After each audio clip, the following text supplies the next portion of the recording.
Hi guys! Gusto ba ka og adventure? Tara na, mag-river rafting na ta sa Davao River. Asa magpabook? Sa base camp. Bale 13 kilometers ang journey ninyo sa river. Nya mga 2 to 3 hours ang rafting. Ang base camp is located siya sa 75 Bonifacio Street, Davao City. Unahan lang siya sa may UIC Bonifacio. Unya wala mo'y angay ikabala ka kay accredited as Tourism Recreation Center for Whitewater Rafting Adventure in Davao City ni sila.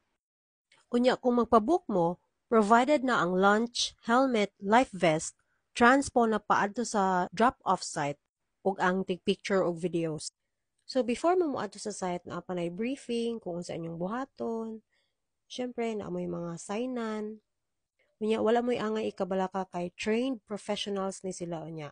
Ang uban kay volunteers, so naa jud ni sila proper training. Unya ang assembly time sa Bonifacio Street kay 7 a.m. sa ilang site ha. Unya diri na mo magsakay padulong sa Tamugan River. Unya taas-taas man inyong bugsayon, so expected na makauli mo mga 2 p.m. to 3 p.m. So, kung naa na mo sa drop-off site, so, syempre, kanang briefing na pod, kung unsay mga buhaton, kanang unsay buhaton in case na mahulog mo sa mali na tao.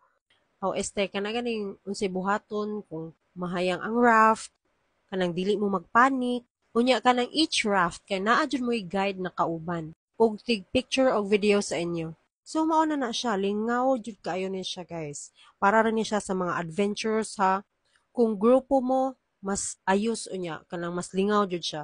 So what are you waiting for? Book na sa base camp.